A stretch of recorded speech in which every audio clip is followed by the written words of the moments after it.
O corpo de um mototaxista, morador de Brasília, que estava desaparecido desde o dia 24 de janeiro, foi encontrado, mas lá em Minas Gerais. Já mostramos essa imagem para vocês. Estamos ao vivo com a Jéssica Nascimento, que vai contar um pouquinho mais desse caso. Esse é o caso do pastor que foi fazer uma viagem com uma moto, não é isso, Jéssica? É com você, muito bom dia, querida.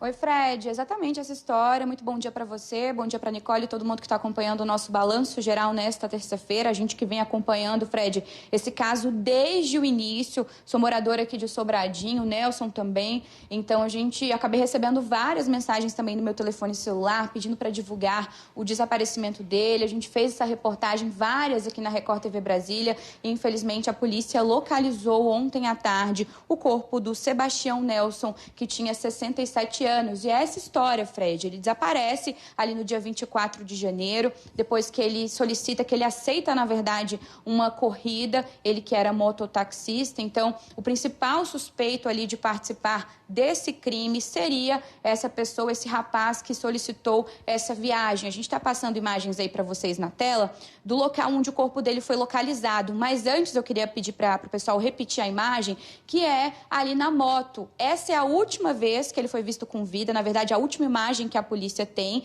que esse idoso aparece pilotando a moto e o suspeito está na garupa. Essa imagem aí que está aparecendo para vocês na tela, essa imagem foi cedida pela Polícia Civil. Então, o Sebastião Nelson está pilotando essa moto e na garupa está esse homem, esse principal suspeito, que já foi preso há mais ou menos uns 8 dias aqui por agentes, pelos policiais da 35ª DP, delegacia localizada aqui em Sobradinho 2. E agora a gente tem essa triste notícia, Fred, essa triste novidade de que o corpo dele foi localizado na região de Minas Gerais. Quem vai contar todos os detalhes pra gente sobre a localização desse corpo, sobre como andam as investigações, porque tem mais suspeitos, Fred, envolvidos nessa história, pessoas foragidas que a polícia também precisa dessa ajuda do pessoal de casa para encontrar. Mas vamos antes começar aí pela cronologia. Doutor, muito obrigada pela sua participação. A gente está com o delegado Laércio Carvalho, aqui da 35ª DP.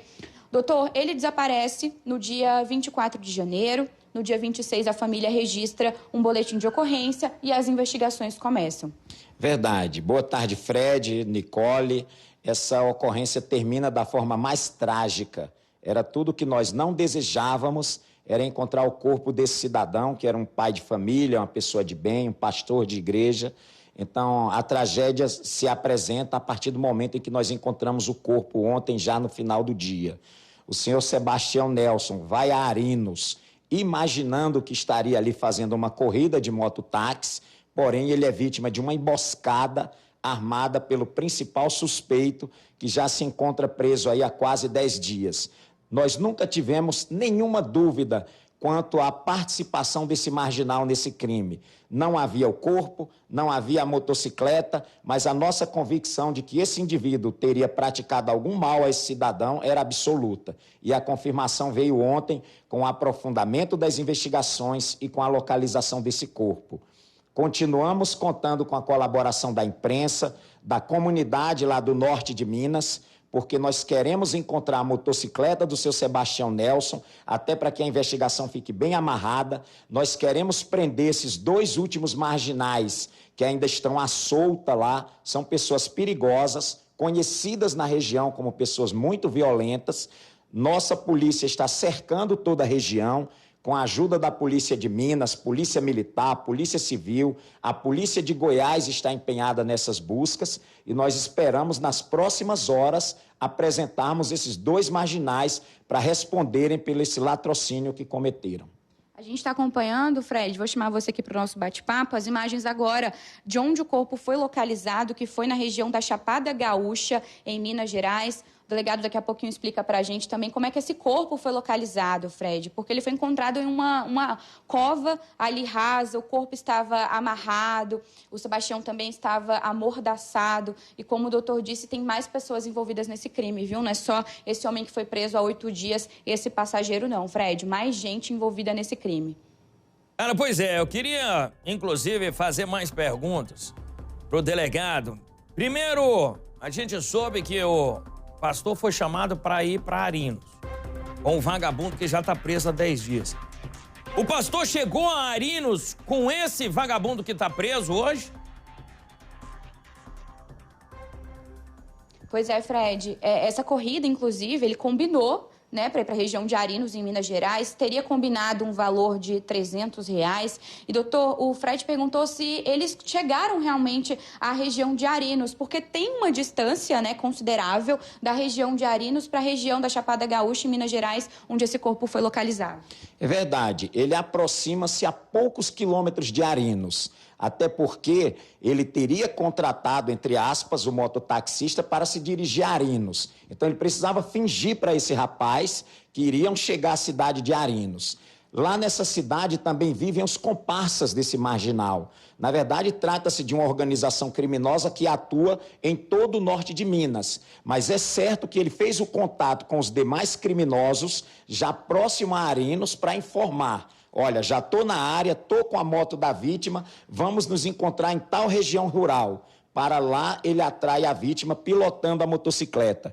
Chegando numa região de um assentamento da reforma agrária, já com a presença dos demais marginais, ele anuncia para a vítima sua intenção de roubá-la, e aí vem todo esse desfecho onde eles utilizam arma de fogo, onde eles amarram a vítima, onde eles amordaçam a vítima, providenciam um veículo para tirar a pessoa dali para uma outra região quase 40 quilômetros distante, vão para um lugar bem ermo, muito afastado de Arinos, muito afastado lá de Chapada Gaúcha, né? A região chamada Vale do Urucuia, difícil acesso.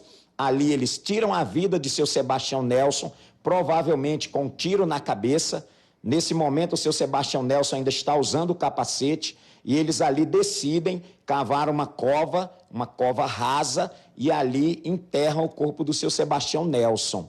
Como esse crime ganhou uma grande repercussão midiática no norte de Minas e aqui no Distrito Federal, isso ajudou muito a polícia, porque um cidadão lá da região, morador da área rural, achou estranha a existência daquela cova.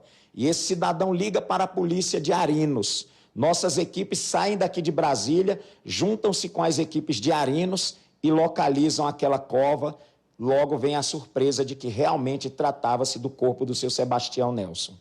Fred, os detalhes dessa história são surpreendentes, assim, porque um trabalhador, como o doutor Lércio disse, pastor religioso, muito conhecido aqui na região de Sobradinho, 67 anos, sai de casa para trabalhar e é morto por conta da moto dele, por conta de dinheiro. E o pior, a gente está falando de bandidos perigosos, porque além desse passageiro que já foi preso, esse suposto passageiro, ele que tem uma vasta passagem aí pela polícia, inclusive quando ele era menor de idade, por vários crimes, a gente tem uma segunda pessoa presa que foi encontrada, né, doutor, com o celular da vítima, mas a polícia ainda precisa confirmar se ele participou da execução ou se ele é um receptador. E a gente tem uma terceira pessoa envolvida, Fred, porque um dos suspeitos, um dos comparsas desse passageiro, tirou uma selfie, pegou o telefone celular, fez uma selfie ao lado do corpo do motociclista e enviou para um dos comparsas. É isso, doutor?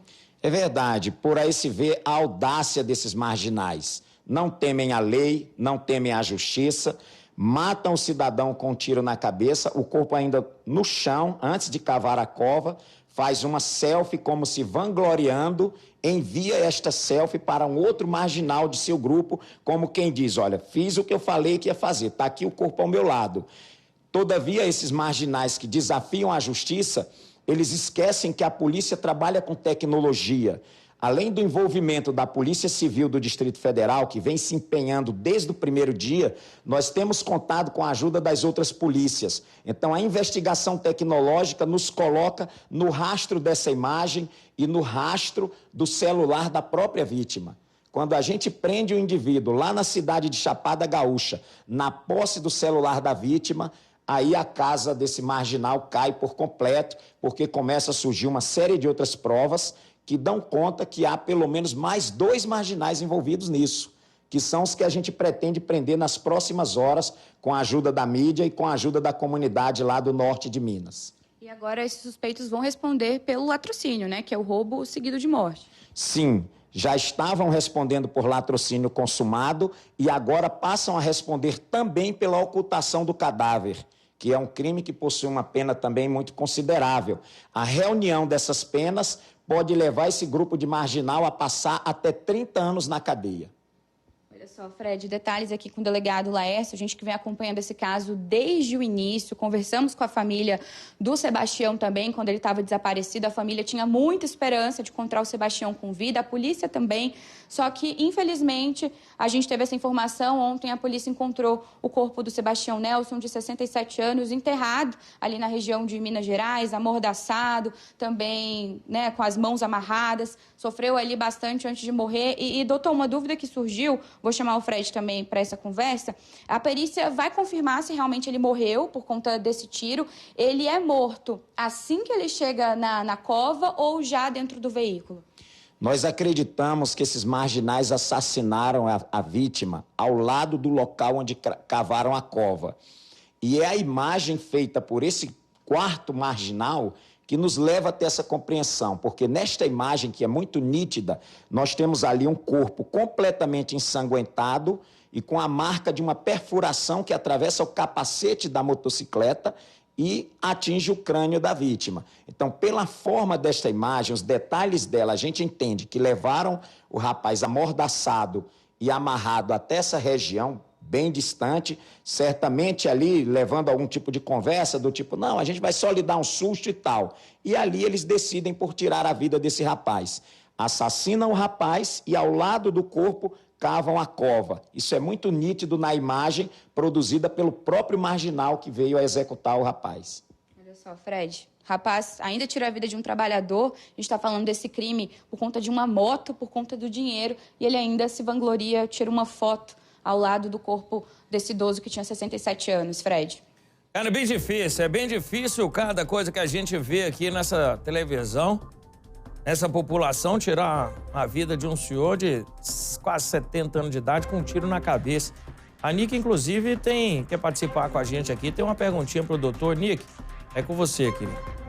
Ô, Jéssica, ainda falando sobre os detalhes, né, desse crime, o seu Sebastião, que era um trabalhador, que era pastor, ele foi amarrado, ele foi amordaçado, uma morte muito covarde, muito cruel que fizeram com esse senhor. Eu queria saber com o doutor Laércio, né, porque a gente que trabalha há muito tempo com jornalismo policial, esse tipo de crime geralmente é motivado por vingança, né, matar dessa forma, enforcar, amarrar, inclusive tiraram uma foto ali para provar que esse senhor estava morto. Existe alguma linha de investigação, algo que justifique, que vá além desse latrocínio, Jéssica? Doutor, surgiu uma dúvida no estúdio, a Nicole trouxe essa pergunta muito importante. Pelos detalhes do crime, por eles terem ali machucado, amarrado, amordaçado, tirado foto, tem uma outra linha de investigação a não ser o latrocínio, uma vingança, uma briga, uma rixa ali entre essas pessoas envolvidas nesse crime e a vítima, que é o seu Sebastião? Nós nunca trabalhamos com outra hipótese que não fosse latrocínio. Nunca trabalhamos com outra tese. A mãe desse principal marginal que fez a armadilha, a emboscada, ela foi ouvida nessa delegacia por várias vezes. Ela nunca deu, por exemplo, a informação de como esse marginal pagaria a corrida, que foi contratada por R$300. Isso foi questionado a ele, foi questionado à mãe, e nenhuma explicação foi dada. Ele é conhecido na região como ladrão de moto. É assim que a polícia o trata. O grupo inteiro, tem vários outros homicídios investigados pela polícia de Minas. Então, apesar da polícia não descartar por completo nenhuma hipótese, neste caso me parece muito claro que o crime foi de latrocínio. Um detalhe que chamou a atenção: o ponto de mototáxi tem lá mais de 20 motocicletas. A motocicleta do senhor Sebastião Nelson era a melhor motocicleta do grupo, a mais nova, a mais cara. O senhor Sebastião Nelson era um senhor de 67 anos, sem muitas condições de resistir diante de uma emboscada dessa. Então, para nós, é muito nítido o conjunto de provas, no sentido de que esses marginais queriam roubar a moto, queriam roubar o dinheiro que seu Sebastião Nelson viajou com ele e os demais pertences. Tirar a vida desse cidadão deve ter sido um fato decidido por eles no momento em que já se encontravam no norte de Minas, porque havia aquele contato anterior entre o senhor Sebastião Nelson e o seu algoz. Esse marginal que foi para lá como passageiro é filho de uma pessoa que conhecia bem o senhor Sebastião Nelson. Então, não matá-lo representava ser denunciado. Ele, voltando para cá com vida, certamente procuraria a polícia e contaria tudo o que ocorreu. Então, o grupo, que já é gente da pior laia, da pior qualidade, tomou essa decisão como uma forma de não deixar provas do crime que vinham cometendo. Inclusive, Nicole e Fred, o seu Sebastião, ele acreditava que iria levar a mãe do assassino, né? A mãe teria combinado essa corrida para a região de Minas Gerais, no valor de R$300, só que quando ele chega no endereço para buscar a mãe, não é isso, doutor? Fala, não, você vai levar o meu filho. Então, talvez por isso que ele tenha aceitado essa corrida, porque ele já conhecia a mãe, acreditava que era uma corrida segura, então ele literalmente caiu numa emboscada. Claro que foi uma emboscada. Inclusive, esta senhora, que é mãe desse marginal que já está preso, está também sendo investigada. Como falei, é uma investigação que envolve tecnologia, quebra de dados, etc. Poderá ser que esta mãe também venha a responder por algum fato, se ficar comprovado que ela sabia das intenções de seu filho. Qualquer pessoa que, de alguma maneira, colaborou com esse delito, vai responder na medida de sua culpabilidade. Eu quero aproveitar para pedir a ajuda do pessoal de Norte de Minas para que a gente localize essa motocicleta. É muito importante localizar essa motocicleta para a polícia. É muito importante prender o mais rápido possível esses dois últimos marginais que estão envolvidos. A polícia do Norte de Minas está toda envolvida, nossa delegacia inteira está envolvida e nós vamos buscar esses dois indivíduos, nem que seja no inferno. Doutor, lembrando, qualquer informação, qualquer denúncia, 197, a denúncia é anônima. Muita gente acaba, às vezes, deixando passar, com medo de ser, então, descoberta. Mas não, a denúncia aqui na Polícia Civil é anônima, qualquer pessoa pode ajudar e qualquer detalhe é importante, muito crucial. Com certeza, a gente sempre contou com a ajuda da população, tanto que encontrar esse corpo só foi possível pela ajuda de um cidadão lá da área rural, um local muito ermo, mais de 40 quilômetros no meio da mata, né, uma região de pasto. Se não é a ajuda da coletividade e da imprensa, esse crime poderia ser mais um crime que iria ficar com uma investigação inconclusiva. Então, qualquer detalhe, você pode ligar no 197. Se você é do Norte de Minas, pode ligar para a delegacia de Arinos, para a delegacia de Chapada Gaúcha. O que a gente quer é pôr a mão nesses indivíduos e fechar a investigação sem deixar nenhuma ponta em aberto. Doutor, parabéns pelo seu trabalho, pela Polícia Civil. A gente, claro, né, Fred, Nicole, a gente continua aí acompanhando esse caso. A gente mostrou muito bem a prisão na semana passada do principal suspeito desse passageiro. A gente tem uma segunda pessoa presa envolvida nesse caso, que foi localizada com um telefone celular do idoso. A gente tem a foto também do telefone, a gente mostra aí para vocês. Mas agora a polícia precisa apurar, investigar se ele é o receptador ou se ele participou ali ativamente dessa execução. E agora, dois suspeitos foragidos, 4 pessoas pelo menos envolvidas nesse crime tão cruel, tão covarde. Um idoso de 67 anos que sai de casa para trabalhar, para levar o pão para casa. A gente sabe que ele sustentava ali toda a família e é morto, Fred, dessa forma, de uma forma tão cruel e tão covarde, como eu disse, ali morto com um tiro, provavelmente, segundo a Polícia Civil. A perícia vai confirmar, e enterrado dessa forma. Fred. Jéssica, muito obrigado ao doutor Laércio. Um abraço grande para o senhor, para todos os comandados aí.